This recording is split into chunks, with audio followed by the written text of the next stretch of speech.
All right, guys, let's start with running back because running back is where the most players go early in the draft, and we'll kind of talk about some of the guys you're higher and lower on. But there are a few guys I want to get started off with right away in terms of where you're ranking them.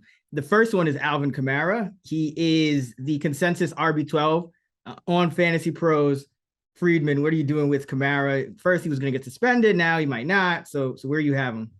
Yeah, I think he's probably not going to be suspended. I'm a little bit ahead of ADP. I have him at RB10, but like I'm not really looking to get him. Like there are other guys I would just rather have. Like Aaron Jones. I'd rather have him. Other running backs in that range where I just don't end up with Kamara all that much. Not that he's like bad, but he's, getting a little bit older. He's in an offense where they might not be throwing the ball to him quite as much.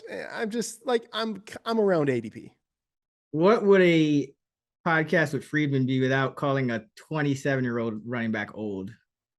He's like right on the right where he could start declining on the age cliff. Not the age cliff, but like he's at the apex. You're exactly right. No, 27 is the age. It's just most people, don't even know that. So I like it. But Koerner, what do you got? Yeah, I mean, so Kamara is a risk reward pick that you ultimately have to make because there is still a chance that he gets suspended later in the season, which is the worst time to get suspended. Typically, if a player is going to miss, the first 4 to 6 games, that's the easiest time to replace his value. But, if he gets suspended later in the season, he misses the fantasy playoffs. That's brutal. So, as always, I do not like taking on risk early in the draft. So, I will not be taking Alvin Kamara. See, the fire agrees. But yeah, I will not be taking Alvin Kamara ADP. Like Freeman said, I'm just more willing to take on, Saquon Barkley, Leonard Fournette, Aaron Jones. I'd rather have those guys who are more likely to play all 17 games than Kamara. So the first few rounds, I'm not taking on that kind of risk. Yeah, for me, it just kind of comes down to what you give the odds for suspension. So I've lowered them to about 25%. I still think it's a non-zero chance. So I'm projecting him for, like a 1.5 extra missed games because 6 would be the full. And so I have him RB14. So he's more in line now with ADP. I'm still below by a couple of spots, so I don't get him much either. But I'm a little closer now than I was in the past. So, but like you said, if you think it's 0, then, then he moves up to like my RB 10 or 9. So then it's, then you take him if you think the risk is 0. All right, Freedman, Cam Akers, your boy. I don't know if I know anybody that was higher than Cam Akers than you at one point in life. Yeah. Now Cam Akers, I mean, everything we've been hearing, it's been like a roller coaster. It's like he gets all this usage in the playoffs and then he comes back, but he's not good. And then we're like, oh, finally, he's going to be healthy and get all this usage. But now it's like, he's a co-starter. And now he's got this mysterious injury and he's not even practicing. So he's RB19 on Fantasy Pros consensus. Where do you have him? All right. I have him as the RB22, but so I'm close to consensus, but I have 0 Cam Akers. Like he's firmly in that RB dead zone where it's just like frozen pond on this show. How dare you say dead zone on this pod? You should know better of all people. Freedom. I was doing it just to let you guys know I'm not thrall. Okay, I won't bow down. But no, okay, I'll fall in line. The frozen pond, which is I think actually it's the original name. I think it's the better name, but marketing. Thank you.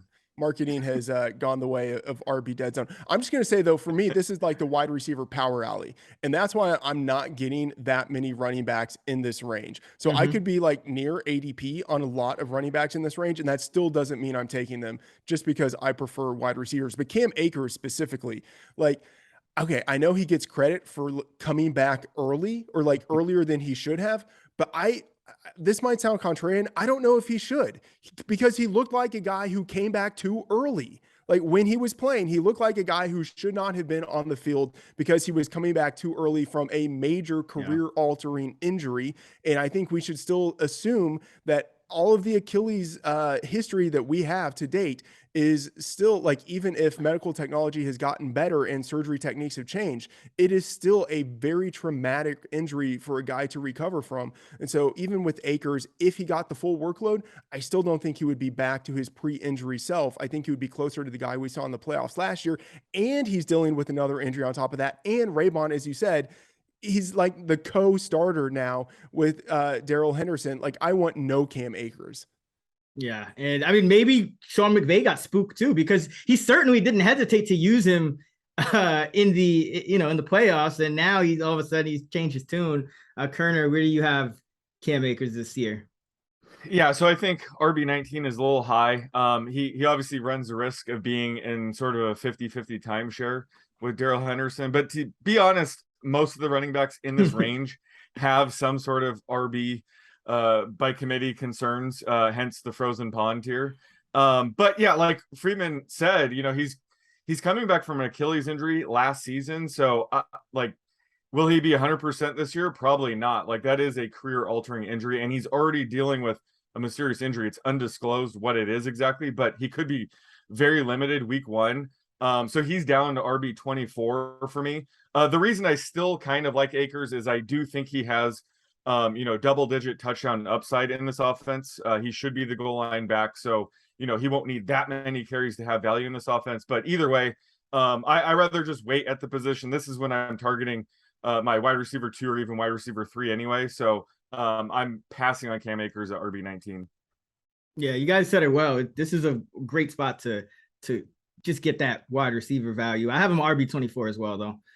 All right, let's go to who do we want to talk about? Oh, J.K. Dobbins, another kind of similar situation, but he's RB26 at Fantasy Pros. And Freedman, I mean, Dobbins it just surprised me how high people were on him throughout the offseason. Like, I never really saw his ADP dip super low, and he's still really not, as far as we know, not doing much. So where do you have Dobbins entering the year?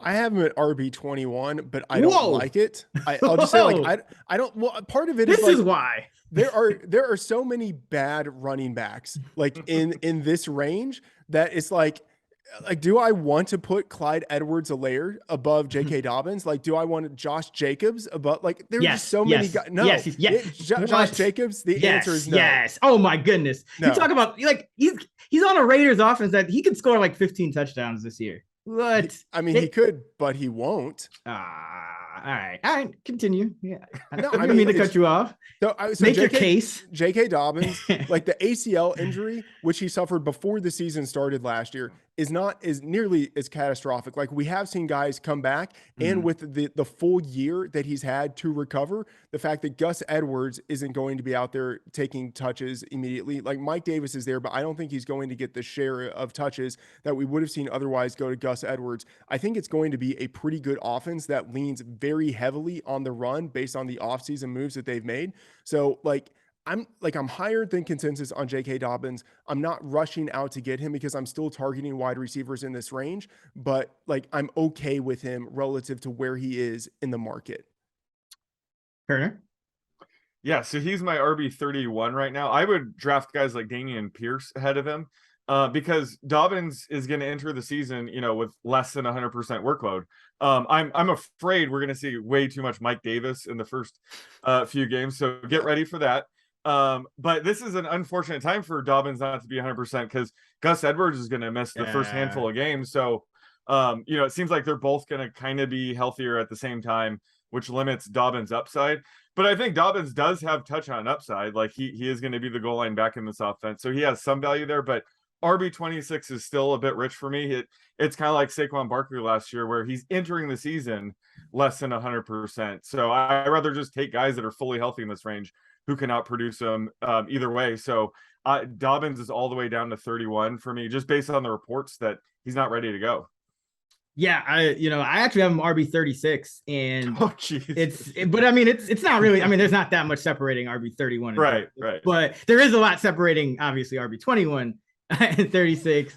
However, from the reports I'm reading, it's still not completely out of the question that he doesn't miss games early in the year. Like he might not be ready for week 1. And, Mike Davis, they're talking about they might release him and bring him back, as the vested veteran. But like, I wouldn't, like just because he came off the pup or whatever, like that doesn't mean he's ready. He really hasn't done much. So I just don't know, like you said, Sean, how much he can do early in the year. And that's even if he plays in all the games. So it's just it's a situation I want to avoid, especially because he's not like a major pass catcher either. So I just see a lot of downside still at 28. I'd rather just get a guy who's healthy because they're all kind of dark throws in my opinion in that range. Antonio Gibson, unfortunate, obviously, situation with Brian Robinson Jr., who we obviously wish all the best, was wounded by a couple gunshots in an attempted carjacking. I mean, I guess this really comes down to, more like how much time do you expect Robinson to miss? Because I mean, that's really the question, right, Freedman? Because that kind of shapes how you're going to rank Gibson. Yeah, I mean, entering the season, draft season, I was already primed to be pretty high on Robinson, and I think we saw that bear out in the preseason and how they used him. Like there was a chance entering the season that he was actually going to be the starter, and I was ranking him that way. And now, like after this, it's like we know so little in general, like Twitter doctors and then people who read what the Twitter doctors say. Like we know so little in general about like normal injuries, and then like going into the realm of like gunshot wounds, like we just have no idea about how to evaluate this. Like I started going down the rabbit hole of researching like, okay, like how many games did Plaxico Burress miss, and then I'm just like, you know what, I don't care. Like even if I find information on other players who have suffered gunshot wounds, I just have no idea. So like I'm just thinking maybe he misses 4 games. But I've moved him down the rankings, but he's still someone I want on my team because I think he has a lot of upside. Yeah, it's tough. And then so where do you have Gibson though? Is my question. He's okay, RB 27 at Fantasy Pros consensus, right? No, he's RB 32 actually. Yeah, so I have Gibson at RB 34. I had him lower and bumped him up a little bit because now with Robinson out, presumably out, we're going to see Gibson have more of a workhorse role, as the lead back, early grinder. But I'm not wanting any exposure to Gibson. Koerner? Yeah, so I moved Gibson up right around like RB 20 because I mean the most important thing for Brian Robinson is to get healthy. I don't know when or if he'll return to action this season. But yeah, like he could miss the entire season. He could miss, around 4 games. Who knows? But either way, Antonio Gibson, like he is more than capable of being a workhorse back. And the reason is value is plummeting because it sounded like Brian Robinson was going to be announced the starter like as soon as yesterday, unfortunately. So that's the reason why I had Gibson so low to begin with. So I have Gibson right around the RB 22 range with Cam Akers, guys like that. But he is fully capable of handling a full workload. Obviously, JD McKissic's going to limit his receiving upside, but just all these backs in this range have so many question marks. Gibson doesn't have as many for me right now, so that's why he's more of a low end RB2 right now for me. Yeah, I have him at RB 20 as well. That feels aggressive. Like it is aggressive, but yeah. So here's my thing. I kind of treat it the same way I treat Alvin Kamara, where I just try to, like you said, Freedman, we don't know what's going to happen with Robinson. So I just try to estimate like what are the odds of him missing how many games. And I think there's a decent chance he misses more than half the season because, it was from what I hear or what I read, it's gunshot wounds and to the lower body. That just doesn't sound like, first of all, just making a recovery as a normal human being, but like, when you're talking about to the lower body and your job is to run, it just doesn't seem like I just don't think there's a good chance. Like, I think even projecting him to come back like at half the season was kind of aggressive. So yeah, that's kind of why I have Gibson that high. And like, we've seen Gibson do it. It's not like Gibson hasn't done. I still have them knocking down his workload a little bit, obviously, because I think they want to do that. And I think Robinson will hopefully be back at some point. But I kind of bumped him up to a mixture of, his usage last year and his rookie year when they used him less. And, that's where he came out, RB 20. All right, I'm glad I had this conversation with you guys. I have moved Gibson up in my rankings. I like, and see, you don't even have to do any projections. How good does it feel? Yeah. Feels great. All right.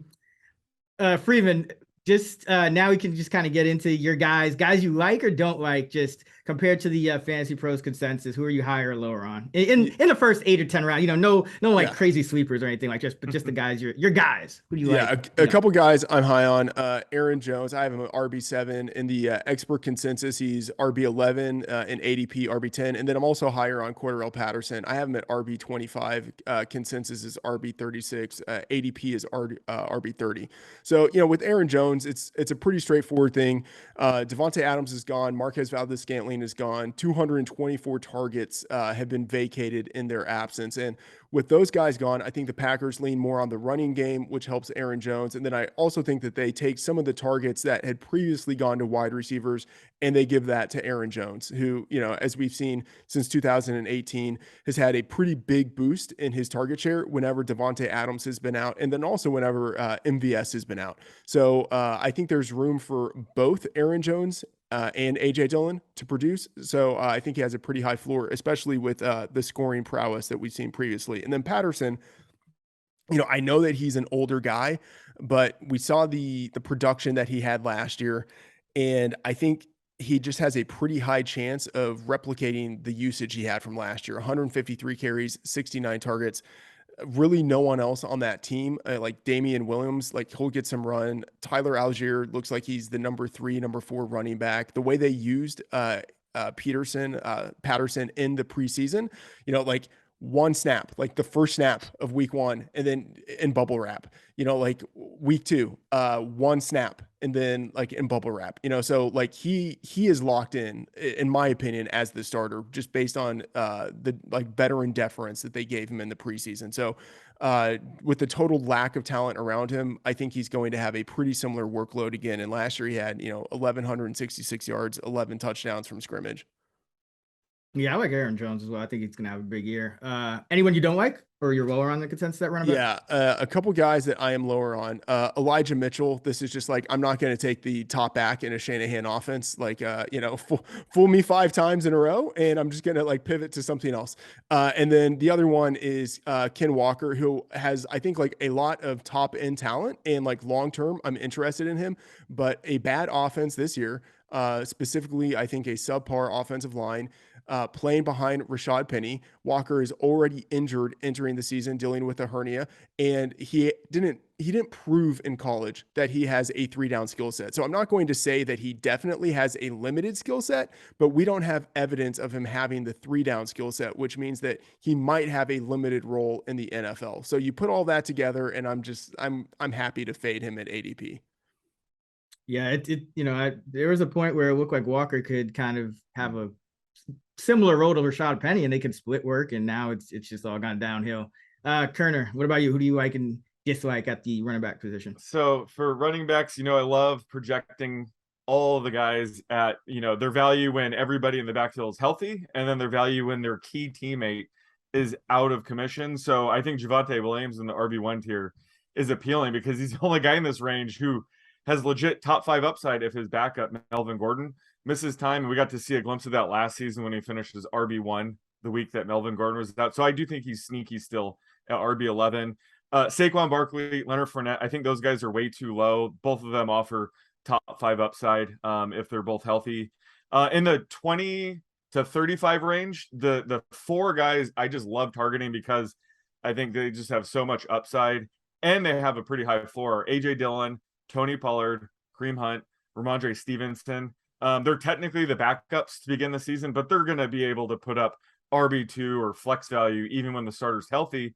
And then they all, maybe excluding Ramondre Stevenson, offer, RB1 value if the starter were to miss time. So I love, targeting those guys. And then Melvin Gordon is kind of part of that group. I mentioned earlier Javonte Williams. Melvin Gordon should see a big enough role, I think, to produce RB3 flex value most weeks. And then I think he could still be like a high-end RB2 if Javonte were to miss time.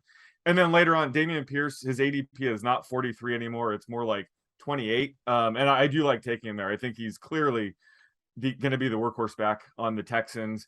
And Isaiah Pacheco, I still like him later on. He's one of those backs. He doesn't really need an injury to be in the RB2 flex discussion. He could just simply outplay Clyde Edwards-Helaire, and you don't need that many touches in this offense to produce value. So I think Pacheco is still too far down the board. And anybody you don't like? Well, I mean, I don't really fade guys, but I would say that the frozen pond here right now would be guys we talked about: Cam Akers, J.K. Dobbins, where they're probably beginning the season less than 100%. Plus, they don't have much receiving usage, which limits their weekly floor. And then Elijah Mitchell, just it's standard to fade the top 49ers running back going into the season. Like Freedman said, we've been burned every season the past 4 seasons with that. So I think just Elijah Mitchell, I love him as a talent, but just right now at his ADP, I think it's a bit high. Yeah, just like who knows what's going to happen with that backfield. I mean, last year, I think it was week 1 where they all got hurt. It's like in week 1, like everyone just went down. So, for me, it's James Conner is a guy I'm in that early kind of running back tier that I'm higher on than consensus on. I think he's going to get the ball a lot for as long as he can take it. And he looked great last year. So I really like him. I think he's going a little bit too low. I'm like RB13 with him. And as far as guys I'm low on, it's really the guys we talked about, J.K. Dobbins especially, but Akers I'm a little bit lower than consensus on as well.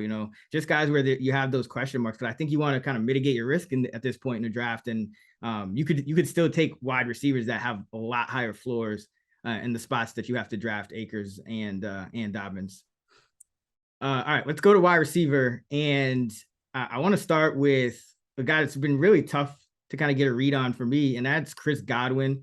Freedman, he's the wide receiver 28 at Fantasy Pros consensus, but we still kind of don't know what's going on with him. Will he be back in week 1? We don't have a concrete answer yet.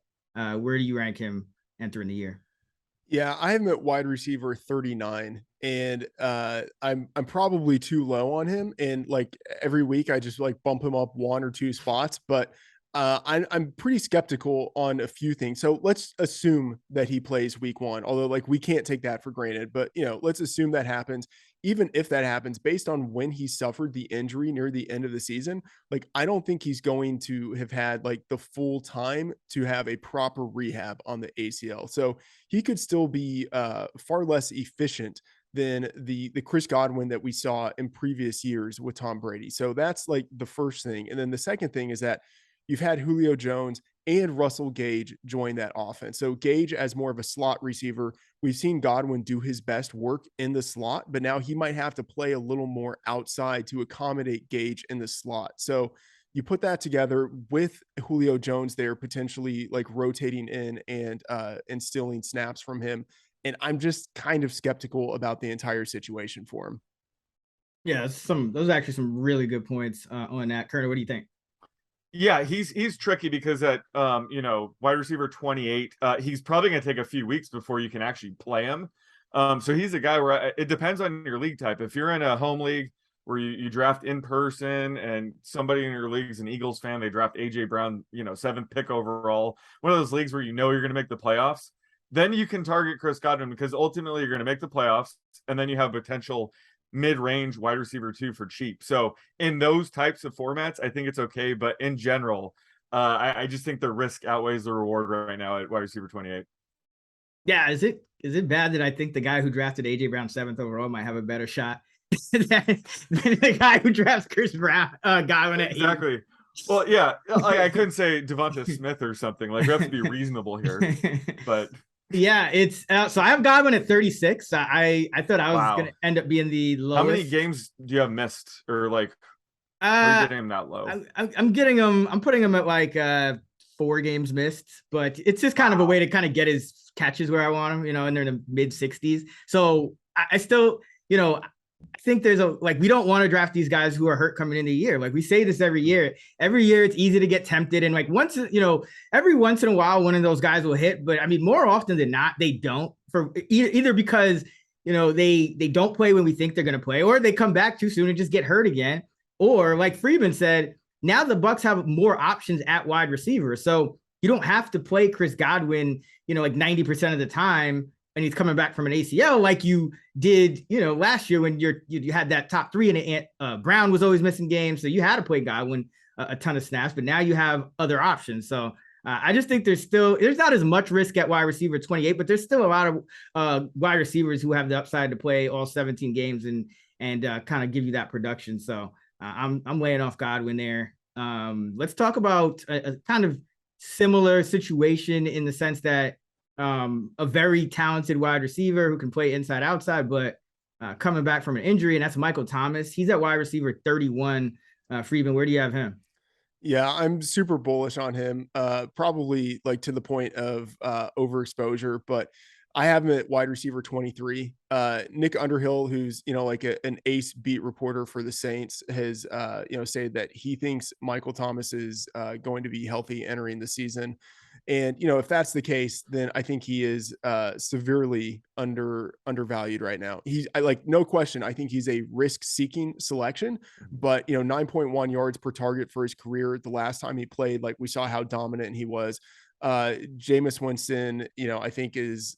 I think he's going to be more Jameis than the version of him that we saw last year, who was like very restrained for the first part of the season. And even within that, he was still like a pretty efficient player. So with the weapons he has around him, maybe he cuts it loose a little bit more, but like Michael Thomas doesn't need to be like the Michael Thomas to return a lot of value at wide receiver 31. He just needs to be like healthy and within a functional offense. Where do you have Thomas? Yeah, so I have him wide receiver 27. So I do like getting him at 31 if he falls that far. And it sounded like he was 100% ready to return to form heading in the season, but it sounds like he has a minor hamstring injury. With him, we don't know. Yeah. So this is something we have to monitor. Hopefully, it was just being precautionary, but it's definitely something we have to monitor. I think he should be okay for week 1, or if not, then week 2. So I think right now at wide receiver 31, he's still offering value. Yeah, I have him right at 31. I do worry a little bit just because he really hasn't practiced much. I know there were some good reports the few times he did, but I do worry about kind of a guy who's missed this much time and now he's got the hamstring. Like, it's like a compensation issue? Mm-hmm. And they do have options. Like when he was putting up his crazy numbers, for a while there, they really had nobody else. Now they have Landry, they have Olave. So they have some, and if Kamara doesn't miss time, that they also have him. So like there's a little bit more competition. I do think that like if you're fine with the risk, I do think it's a high upside pick. But I'm kind of in line with consensus here, just because we haven't seen this guy play in a couple of years. Really feels like. I love how Raybon's like they had no one. That is some serious Ted Ginn slander. How dare you? I couldn't even think of who they had. I was like, who? Oh, Ted Ginn, man. Treylon Burks. He's floating around there at wide receiver 49. He caught a touchdown, but he wasn't even the best highlight of his own touchdown. That was Malik Willis with the sidearm throw. Where do you have Treylon, Freedman? Treylon Burks, I loved him entering the draft. I loved him after the draft because I thought, like, not that he would be AJ Brown, but he would be in that AJ Brown role. But what I've seen in the preseason, and we'll just say everything before that too, like Puff season, like everyone gets talked about and they're playing the best they've ever played, like unanimous negative reports about him. like that is highly concerning. And then in the preseason, like he's running the same number of first team routes and playing the same number of first team snaps with guys who aren't going to make the team. And like, he's playing like into the second half of games. Like this is a tragedy for Treylon Burks investors. So like wide receiver 49, like that is probably fair. Like, let me see where I have him now. I have him at wide receiver 45, but like, I just keep on bumping him down. Like every week I bump him down and like, I want none of him at this point. Like Robert Woods definitely feels like the number one receiver in that offense. And Treylon Burks, like he can't find the field. And like he scored a touchdown in week 3 of the preseason.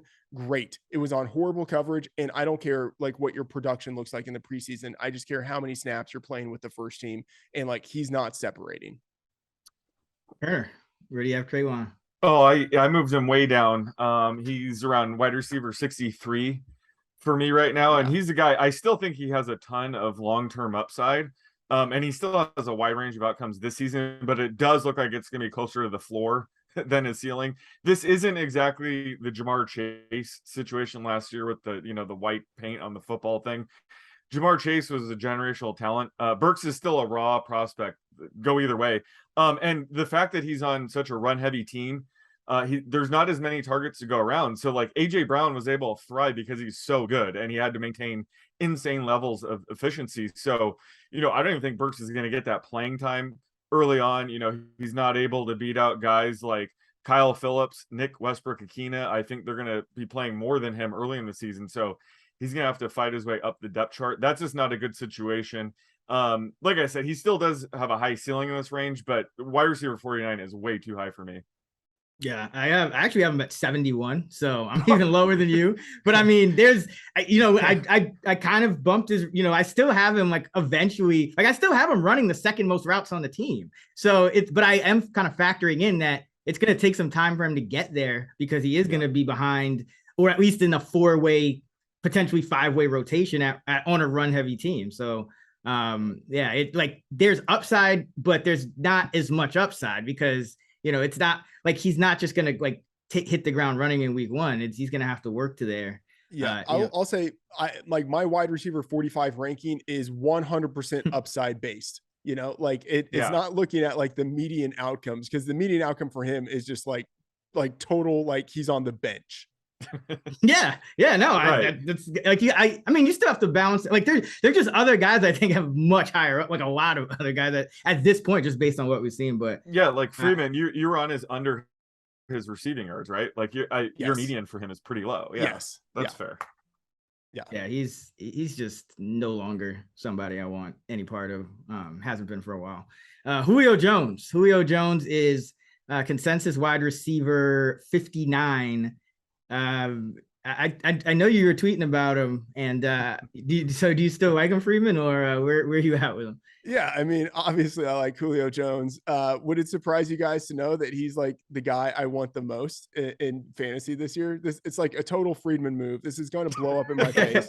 I have Julio Jones wide receiver 44, and I'm just saying, like, I know that is aggressive, but I think he's like still a great player. I know he missed significant time the past 2 years, but he still had 10.4 yards per target over the past 2 years.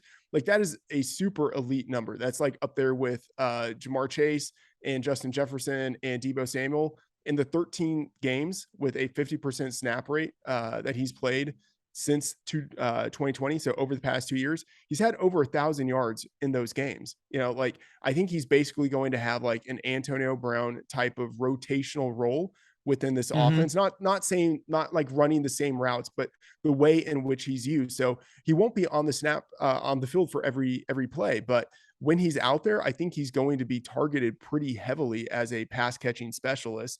And as the number 3 receiver on that team, he's going to have the softest coverage of his career with the best quarterback of his career. Like only one thing needs to happen for him to crush, and that's just stay healthy. Now I know that is like a really like a fragile thing, but as long as he is healthy, like he's going to outperform ADP.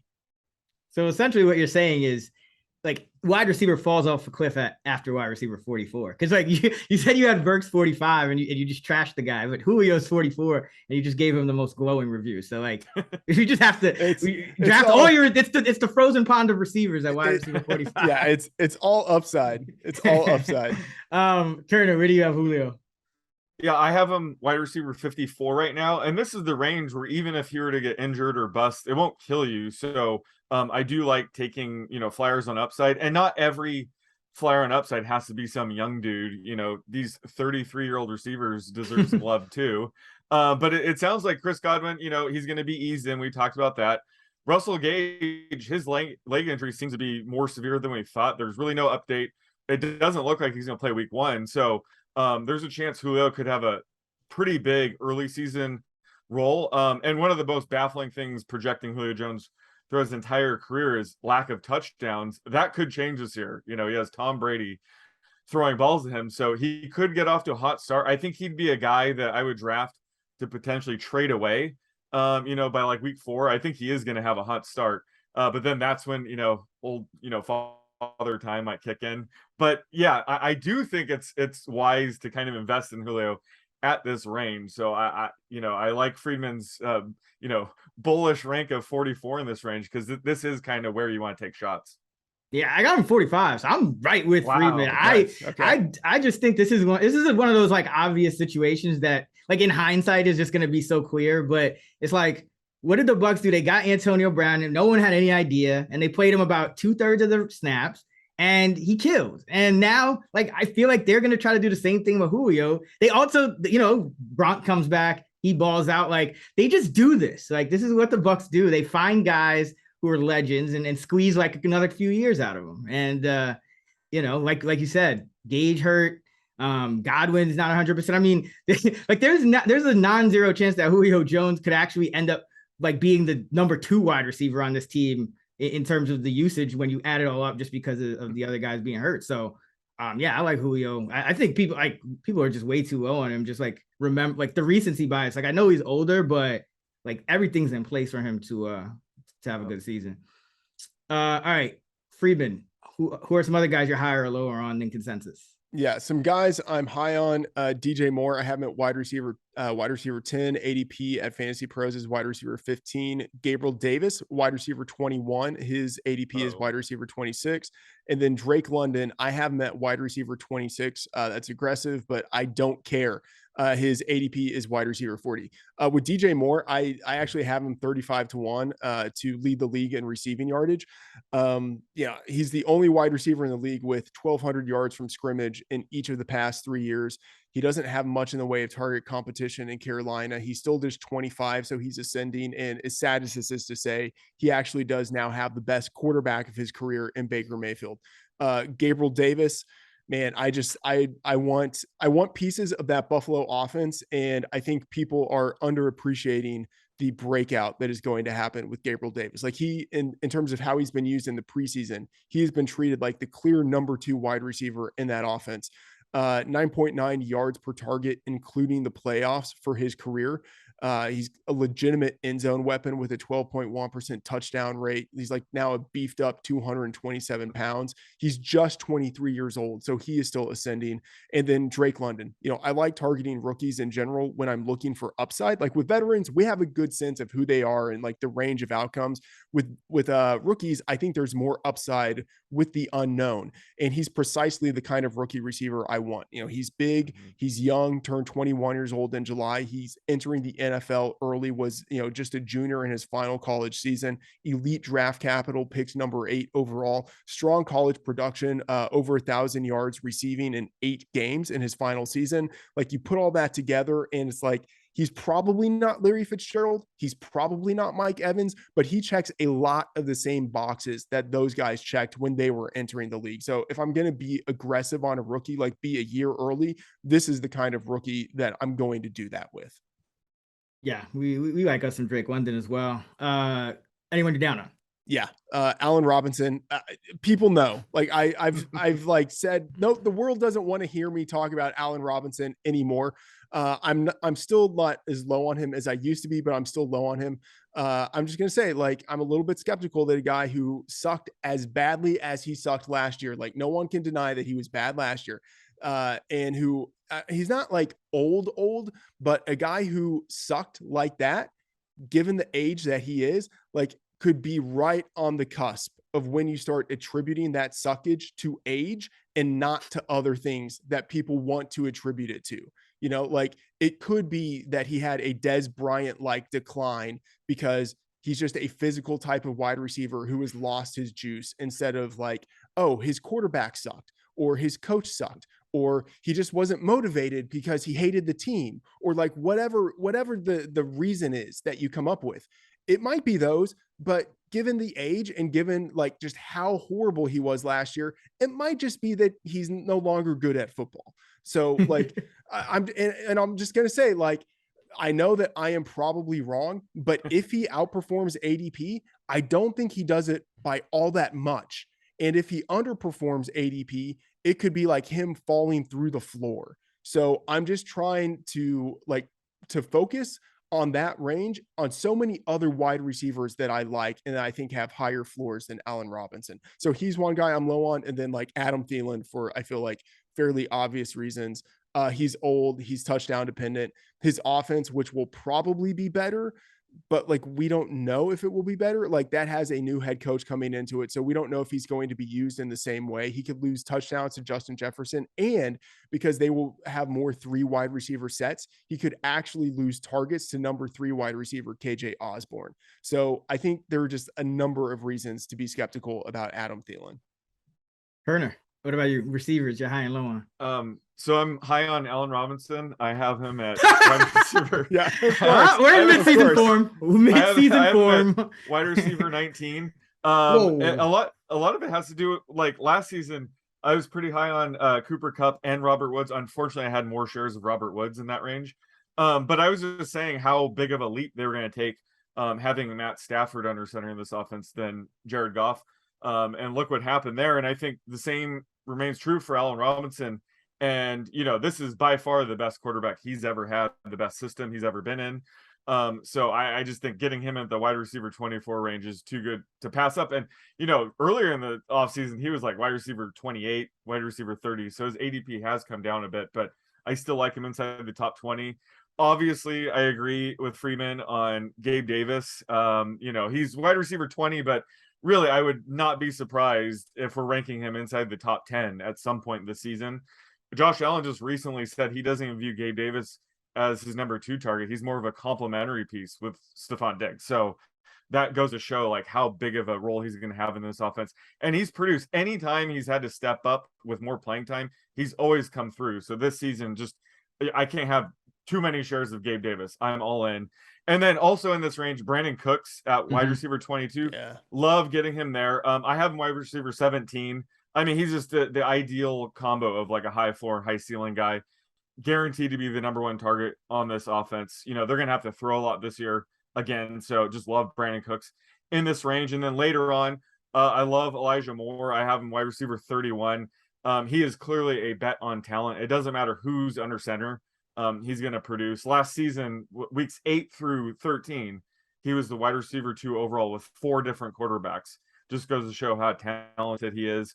And then I agree with Freeman again on Drake London. He is by far my favorite rookie wide receiver. I have him wide receiver 38. Unfortunately, I think, Marcus Mariota, Desmond Ridder might cap his touchdown upside a bit, but he's still going to be the number 1 wide receiver in this offense. So I love his ceiling in this range. And then I still like Allen Lazard. I have him wide receiver 36. He really could be Aaron Rodgers' number 1 target this season, especially in the red zone. So he's less of a bet on talent, more of a bet on just his opportunity this season. So those are the 3 guys sort of in that wide receiver 3, wide receiver 4 range that I love getting either as my 3rd wide receiver or start filling up my bench. Yeah. I guess you don't fade people, so should I even ask if you're low on anyone? Yeah, no, of course. Okay, by proxy, Marquise Brown in the wide receiver 23 range, just because I'm, targeting guys like Allen Robinson, Gabe Davis, Brandon Cooks. I'm just not getting much Marquise Brown. Now he could provide wide receiver, 20 or better value the first 6 games of the season when D-Hop is out serving his suspension. But unfortunately, his production is going to drop off towards the end of the season. So he's another guy where I like guys where the value is going to peak in the fantasy playoffs. I'm playing to win championships. So he's a guy where, come the fantasy, championship, he could be like wide receiver 28, wide receiver 30. So he's just a guy in this range that I'm not getting much of. Yeah, for me, it starts with Keenan Allen. I feel like he's dropping like 12, 13. Like I still have him inside the top 10. I mean, this guy is on a quarterback that could lead the league in passing yardage and touchdowns. And he's one of the best route runners, if not the best in the game. So really high floor with him. One day he's going to bust out for like 10 touchdowns. One day. Wouldn't you rather have AJ Green though? Yeah. Can you guys, can you make the case for AJ Green over Keenan Allen? I could, but I won't. Gabe Davis, like Koerner, like you said, and both of you guys, I think said he's going to be a monster. On again, one of the best offenses in the league. Brandon Cooks, I totally agree. He's consistently higher than ADP in my model, and I got Tyler Lockett a little higher as well. I know he's a guy that people are just writing off, but I think he's still going to be his ADP at wide receiver 38 or whatever it is. So those are the guys. Let's close it up with just anyone else you'd like to mention. Freedman, you could just got deep sleepers, just anything, that's kind of you're different on with your rankings than a consensus. Yeah, two guys who catch my eye who are deeper down the board. David Njoku, I have him at tight end 10. ADP is tight end 15. And then Jahan Dotson, wide receiver 51. ADP is wide receiver 63. Njoku averaged 9.0 yards per target last year. In week 1 of the preseason, he played on 100% of the first team snaps. He rested in week 2 with a lot of the starters, and then he played on 22 of 23 first team snaps in week 3. So he's likely to get the playing time necessary to be the number 2 receiver overall for the Browns. And then Jahan Dotson, he's been the locked in number 2 receiver in the preseason for the Commanders, right there with Terry McLaurin, and he's got the draft capital. He was, picked number 16 overall. He's got the college production to be a fantasy relevant player as early as his rookie season. So both of those guys I'm pretty high on. Koerner? So I'm going to go off the board with different positions, if that's okay. So for tight ends, read my tight end tiers and strategy piece. It's very convoluted. I don't have time to talk about right now, but quarterback is very simple. I am targeting Jalen Hurts. If I don't get him, I'm getting Trey Lance. If I don't get him, I'm just streaming. So that's my quarterback strategy. I just want to make that very clear. Yeah, I love it. I second what Koerner said, especially on Trey Lance. Remember when we all had Jalen Hurts ranked in the top 3 that one week? Though? Yeah, like it was like us and only us. So I'm going a step further. It's like it's Hurts, Lance, and then the float chart takes me directly to Justin Fields. Then I'm streaming. Nice. Yes. I So like that. And if I'm streaming Marcus Mariota. But yeah, so that's what I'm doing at quarterback. I'm not taking like any of those other guys pretty much. I just want a guy who runs. Love Romeo Dobbs at wide receiver. I think he could be the number 1 receiver on the Packers by the year. And love George Pickens. I think the talent is real. And Alberto, I like him on Denver. Just he's attached to a quarterback that is going to throw a lot of touchdowns. And then Tyler Higbee, he led the league in routes per dropback for tight ends last year. And now we just completely forgot about it. I think he had some bad luck for him to score so low in fantasy last year. So I think he'll rebound as well.